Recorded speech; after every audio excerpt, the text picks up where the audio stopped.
Hello, and welcome to topic 1.1, change in tandem. Today, we will be identifying information from multiple representations. We're going to be constructing equivalent representations of functions, and more importantly, we are going to be describing the characteristics of a function. If you remember from Algebra 2, Algebra 1, a function is a mathematical relation that maps a set of input values to a set of output values so that each input value is mapped to exactly one output value.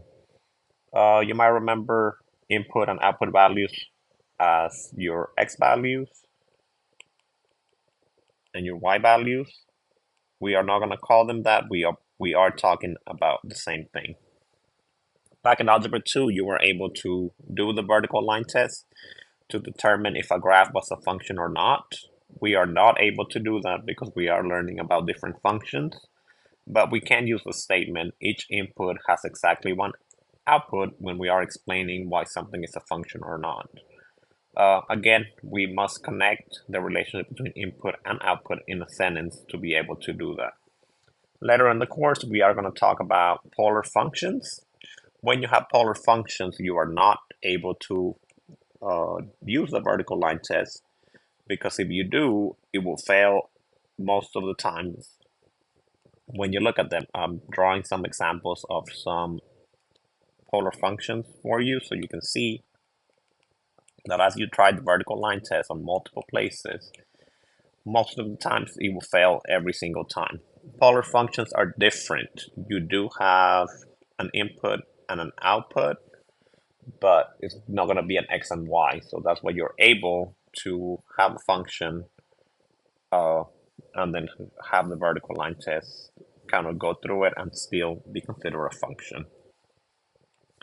The set of input values of a function are going to be called the domain. So putting all the input values together as a set, they will be represented by the x variable that doesn't change.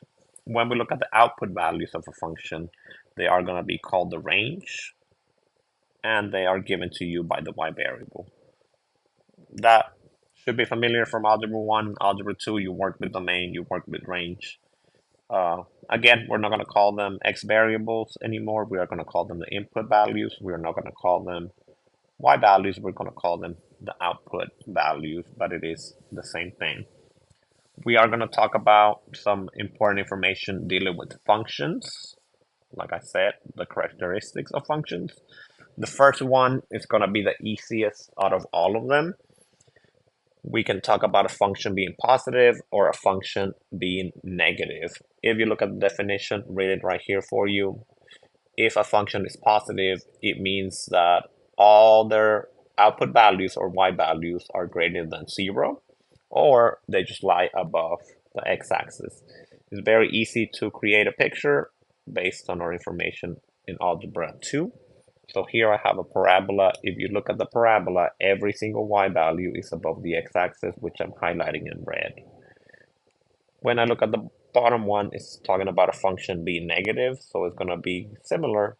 Again, if I look at the output values, they are all below the x-axis. Look for the word f is positive, f is negative, g is positive, g is negative, or whatever the name of the function is. If you just see a function, whatever letter is positive or negative, all they're asking about is being above the x-axis or below the x-axis, nothing else. We are going to be talking about multiple representations of functions. You might be very familiar with some of them from Algebra 1 and Algebra 2, and then some of them might seem a little bit scary because we don't practice with them as much. It's just kind of harder to either create problems or find problems that relate to the verbal representations. We have seen a lot more of the other three, but verbal representations are an important part of math, so we will learn more and look at some more examples.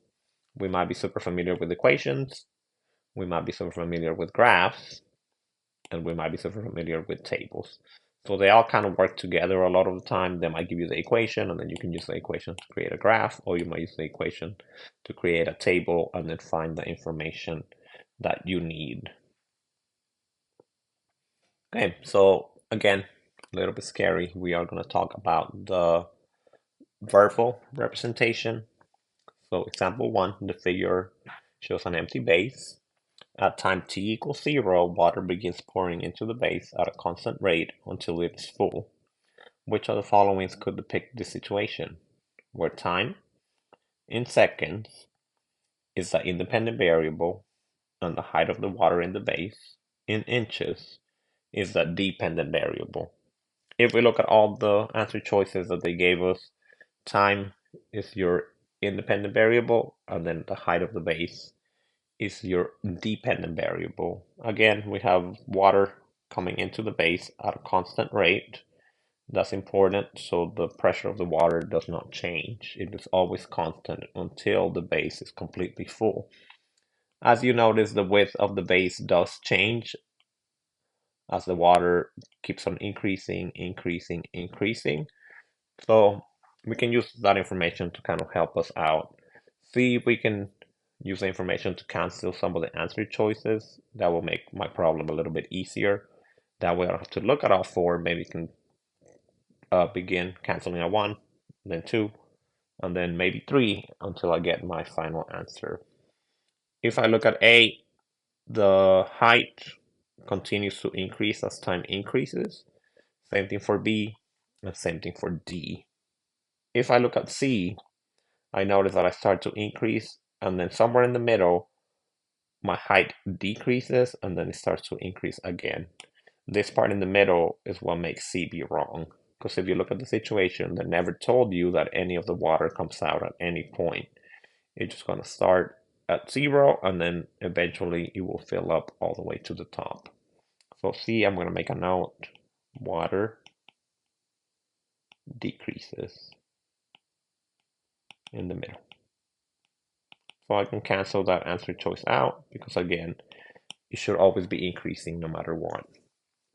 If I look at A, notice how the rate of the height and time are constant, meaning that in order for this answer choice to be true, I would have to have a shape that has the same width throughout the whole height of the base, which is not necessarily true on this one. So it could be a cylinder, it could be a rectangular prism, it could be a cube. Since that is not the case, I can cancel A. Now I only have B and C. They're both always increasing, but if I pay close attention to the very top of the base, I know that that will be the time that it fills up the fastest because I have the smallest volume to fill up. So looking just at the far end, I'm looking for the one with the steepest slope or the steepest rate of change. So I know that D is the one that has that. So that will be my answer choice. So now let's look at graphical behaviors of functions. So we have 4 of them. I am going to break it down to do 2 at a time to make it a little bit easier to understand.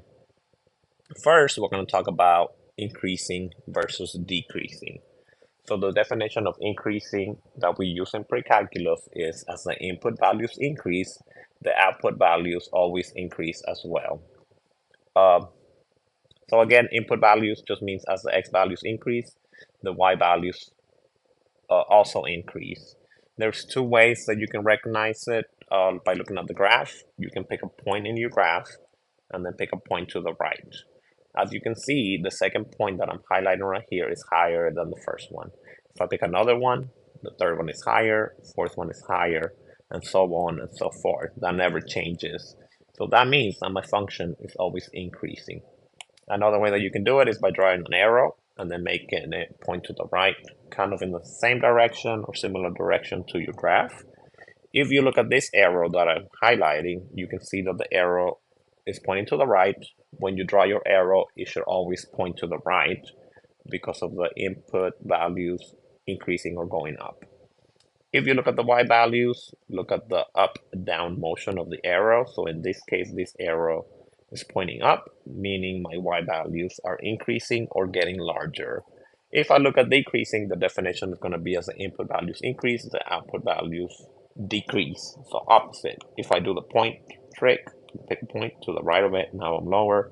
Pick another point, now I'm lower, lower, lower, etc. as I keep on going towards the right.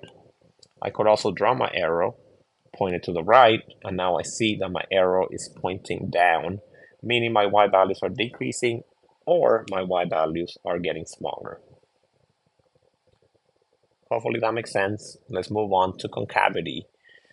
The definition for concavity says that the rate of change is increasing. I do have another visual here of what that means. So when we're looking at concave up versus concave down, in this class, we're basically just looking at the shape. And then based on the shape, we are gonna talk about if it's concave up or concave down. For concave up, you're basically looking for a happy face. Or you can think of it as concave up, like a cup, like you're holding a cup with your hand. Uh, and then in order for you to do that, we are comparing the rate of change. So as you can see, they listed multiple rates of change or slope, and you're supposed to be comparing them to each other, going from the left towards the right. So the first rate of change that you see is -2, -1.5, -1, -0.5, 0, 0.5, 1, 1.5, and 2. It is a little bit easier to see on the right side of the graph, but all of the numbers that you're comparing are increasing from left to right. Again, positive 0, and then 1.5 is bigger, then 1 is bigger, then 1.5, then 2, etc. And then you will continue as you keep on going to the right. If you keep the same concavity, the same thing will happen. When you compare the rates of change, they will continue to increase. Looking at concave down, again, you can use this little shortcut, concave down, like a frown, to make you remember when you're frowning, you're sad. So it has a sad face shape, if you want to think about it that way. Same thing, we're comparing the rates of change. The first one is 2, 1.5, 1.5, 0, and then you go into the negatives. Again, as you compare them, they keep on going down as you go from right towards the left. And again, we are looking at the shape. Another way that you can remember, if you're concave up, it looks like a parabola pointing up, connecting the up with parabola pointing up. If you're concave down, you have the shape of a parabola pointing down, again, concave down. Hopefully that makes sense. And then this is just kind of a summary. When you're concave up, the rate of change is increasing, which is what I talked about in the other chart. When you're concave down, your rate of change is decreasing. And again, you can see the parabola pointing up. You can see the parabola pointing down. When you do a lot of the behavior of the functions, they are going to ask you to write it in intervals. So when you do intervals, you're usually talking about the input or the x values. So you're saying like the function is doing this over from this x value to this x value, or my interval for increasing, decreasing is this. My interval from concave up, concave down is this. Always use the input. So now let's look at some examples dealing with what we just learned. So example number 2 is saying that the figure shows a graph of the piecewise function f over the interval 0 to 9. What are all the intervals where f is increasing? So I like to do the arrows because those help most people out. So my suggestion will be to do your arrows.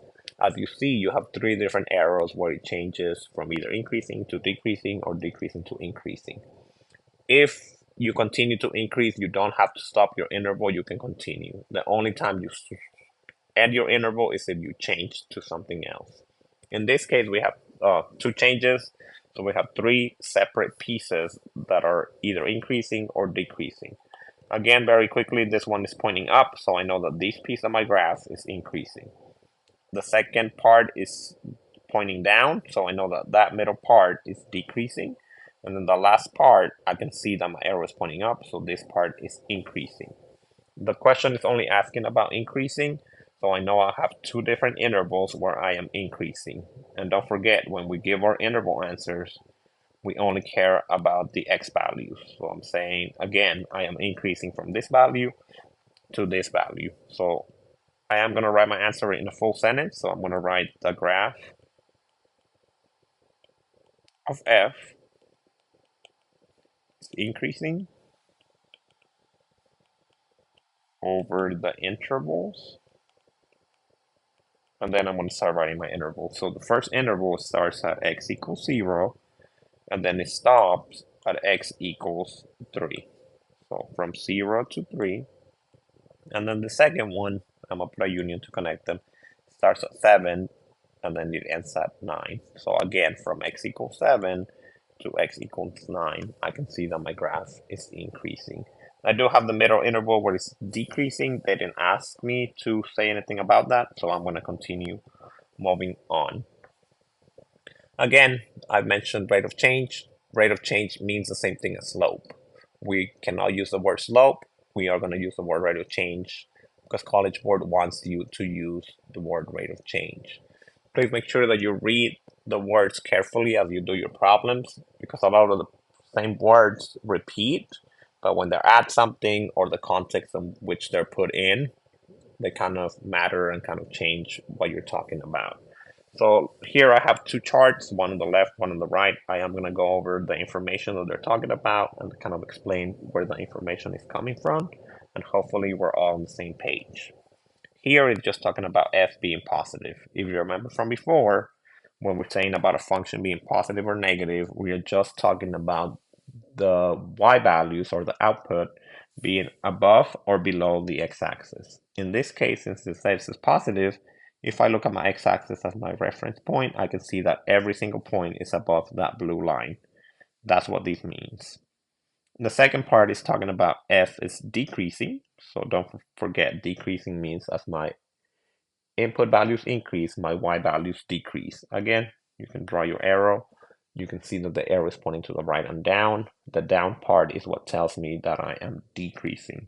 Another way that you can say f is decreasing, you can say that the rate of change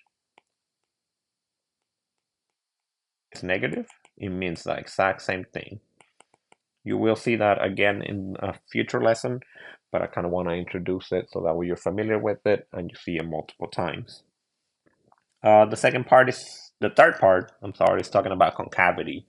So again, does it have the facing up parabola shape or does it have the facing down parabola shape? Well, the only way that I can get this shape and fit it into one of those situations will be the facing up parabola. So I know that I'm concave up. Every time that I'm concave up, I know that my rate of change is increasing. So we just kind of put it together in a sentence and say that the rate of change of f is increasing because the graph of f is concave up. If you look on the right side, you will see the graph of g. We know that the g is negative. Again, the output values are all below the x-axis. Since all they're talking about is the function. Second part is saying that g is increasing. So I draw my arrow, again pointing to the right and up. I do know that it's increasing. I could also say that the rate of change is positive. Again, completely opposite of the other one. The other one was going down, this one is going up. When I try to get my shape, either parabola facing up or parabola facing down, the only one that works is parabola facing down. You can use your hand to create the shape, make it your two fingers point up, your two fingers point down, and kind of match it to the graph. Since I know I'm concave down, I also know that the rate of change is decreasing. That was the definition that we talked about earlier in the video. Now we get to put it all together. Here they're giving us example 3, where we have graph H, and they gave us 5 points that are included and labeled in the graph, F, G, J, K, and P. They asking us to focus on the coordinates F to G, and then we're trying to figure out which one of the statements that were given to us is true. My suggestion would be to split it into 2 parts and focus and do one part at a time. If you try to do both, you might get confused and get the wrong answer. On the left side, it's talking about H being positive or negative. Again, they're asking about your Y values being positive or your Y values being negative, meaning the Y values are above or below the x-axis. What I'm going to do is I'm going to write the Y values on the side to kind of help me out. So I know that the first Y value at the top is equal to 4. I know the middle value is going to be y equals 0, and then the third value is going to be y equals -4 from the numbers on my points that were given to me. So I do have to be extra careful on this one because I do have positive numbers from 0 to 4, and then I have negative numbers from 0 to -4. Again, my only focus for now is only between F and G, so I'm going to highlight it in blue so that way I know that that's the only part that I'm worried about, that I'm working with. Your G starts at y equals 0, your F ends at 4. So now I know that every single value between 0 and 4 are going to be positive numbers. If I were to graph it, this would be my x-axis, and all the numbers from G all the way to F would be positive. So I can cancel out answer choice C, and I can cancel out answer choice D. Now looking at this particular piece, I can draw my arrow. I can see that my arrow is pointing down and to the right. So I know that my y values are decreasing. Again, you can use a little trick with the dots, and as you can see, as you get closer and closer to G, your y values get smaller and smaller until you get to G. These are some examples of what the questions could look like on your AP test, so they are important for you to review the information and make sure that you understand. Second part is asking how the rate of change is changing, so the change of the rate of change. So that should automatically ring a bell about concavity. They're asking me if the graph is concave up or if the graph is concave down, and then write an explanation how I know. So looking at this, again, can I do the sad face or can I do the happy face? So looking at this, the only option I have has to be like this. My arrows are pointing down, so I know that I'm concave down. So I am going to start writing my answer as a full sentence. So I'm going to write the rate of change of H is decreasing because the function concave down.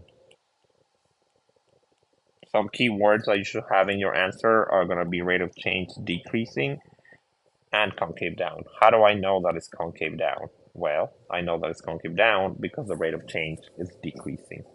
That was some important information from the box earlier in the video. Example number 4 is going to be very similar. I'm going to work through it a little bit faster now that we kind of know how it works. I'm going to start by writing y equals -1 in the first line, y equals -4 on the second one, and y equals -7 on the third one. I do notice that every single y value is negative, so I know my x-axis is somewhere up here. Kind of important information. Now I can start. On the left side, it's talking about h being positive or h being negative. Again, every single y value in my graph is negative, or you can think of all the y values from -4 all the way to -7 are negative. So a can be canceled out, b can be canceled out. After that, I'm focusing on only from points K to P. So I'm only looking at that piece of the graph. So I know that I am increasing because my arrow is pointing to the right and up. After that, I look at the shape. So I know that the only shape that I can give me this curve is going to be concave down. So I'm going to rewrite the same exact sentence that I wrote at the top. The rate of change of h is decreasing because the function is concave down. If I did have something that looked concave up, I will write something similar. The rate of change of h is increasing because the function is concave up. That is not the case in this graph, but I want you to know that it could happen and for you to be ready because it will show up on your homework. After that, they gave me a new graph with point labeled A, B, C, D, E, and F. And then we're going to use the graph and the points to find the information that they want. So on example number 5, they want to know which of the intervals where k is negative. I'm going to make a note that negative k being negative just means below the x-axis. And then they want it to be decreasing. So I'll make a note of something that will be a quick reminder what they mean by decreasing. So again, I'm going to write a red line through the x-axis. So anything above it will not work because I want to be below the x-axis. So this curve right here at the top, I know it will be incorrect because that's above the x-axis. So my only options are from A to B, D to E, and E to F. If I look at A to B, I am below the x-axis, so that's true. But when I draw my arrow, I know that I'm increasing. If I look at B to C, it's above. We already talked about it. That kind of got canceled out. If I look at C from D to E, I am below the x-axis, below the red line, and I am decreasing, which is what I want, so it matches. If I look at D, it is below the x-axis from E to F, but it's increasing. That is not what I want, so I know that D is incorrect as well.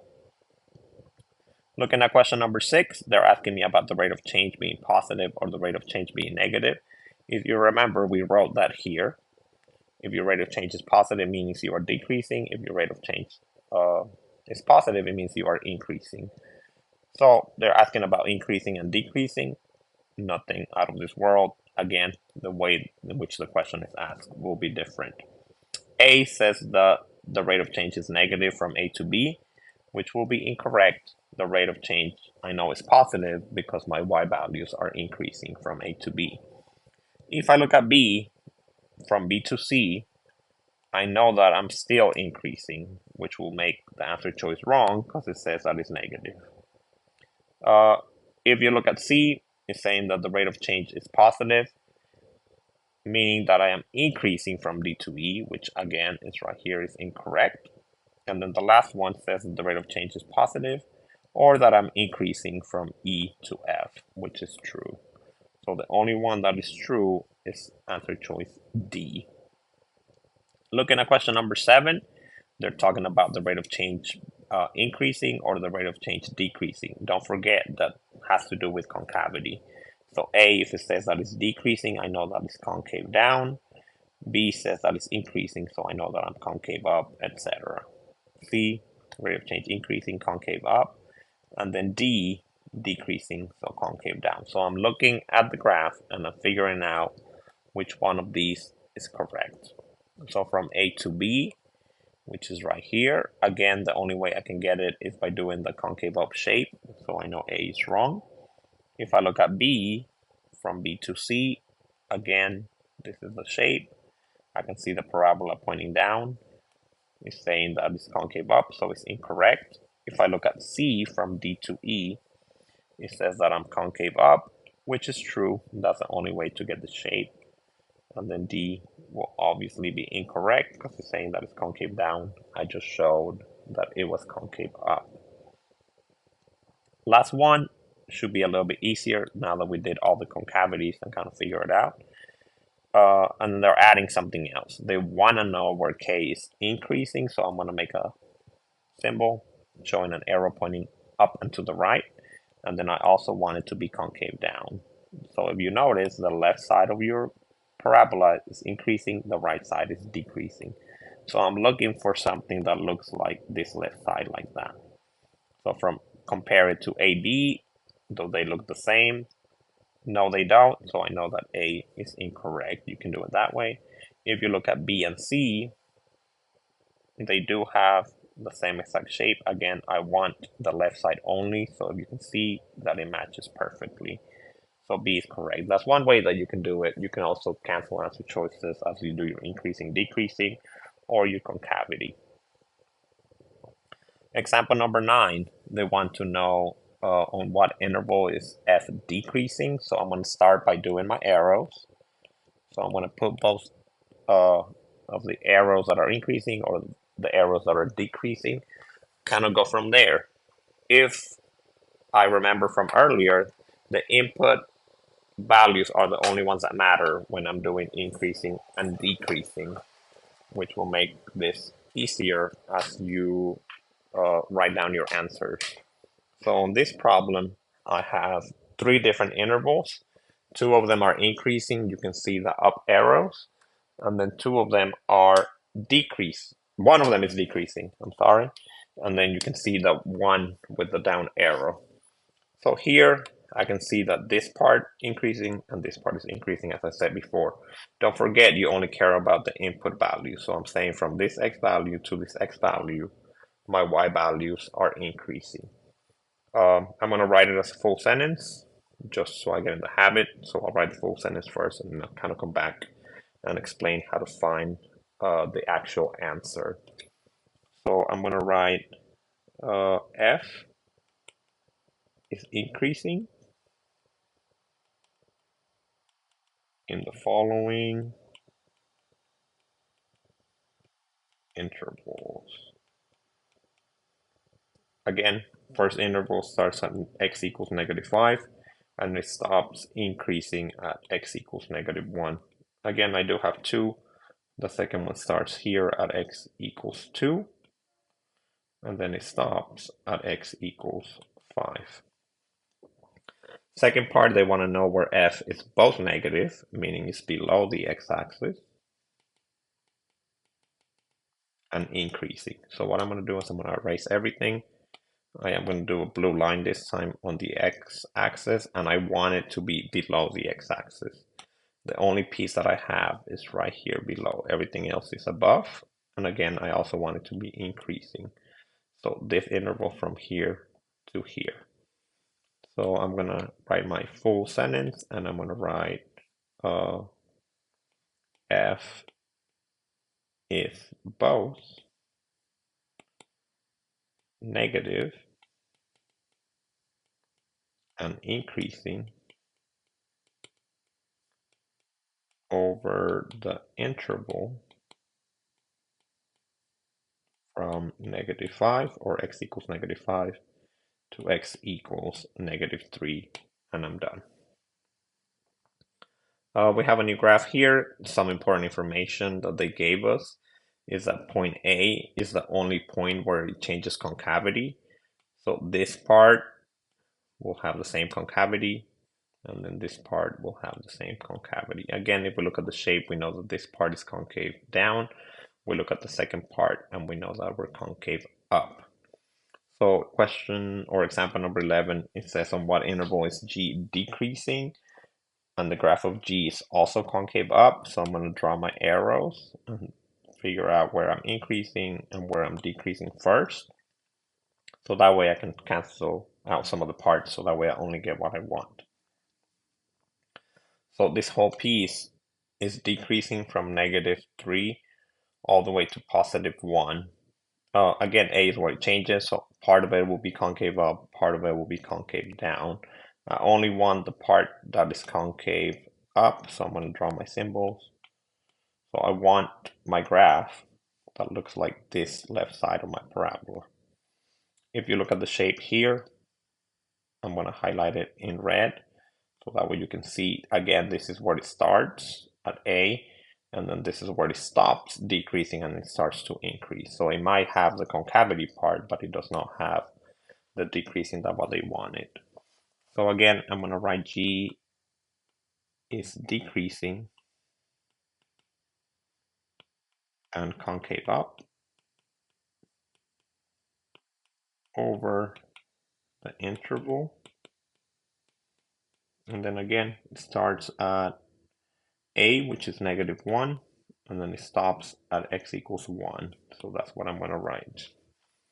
For example 12, they want to know the intervals where the rate of change is positive.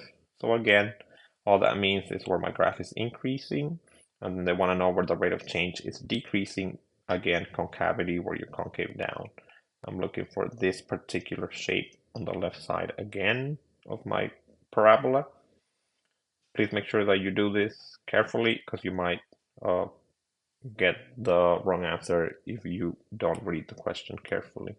So now I'm looking for this shape in my graph, so I can see it, that is right here. So I'm going to write a full sentence. and then I know that it's going to start at this x value and then it's going to end at this x value. So I'm going to write G has a positive rate of change and decreasing over the interval, again from -5 to -3. And then I'm done with that question. Hopefully that makes sense so far. And that was actually the last question that we're covering. Hopefully you learned something today. And like I said, some of these concepts will show up over multiple lessons. So if you're a little bit lost and confused with the wording, we did create the poster with all the summary of all the information we covered today. So refer to that as you complete your homework, and that should help you. Thank you for watching the video.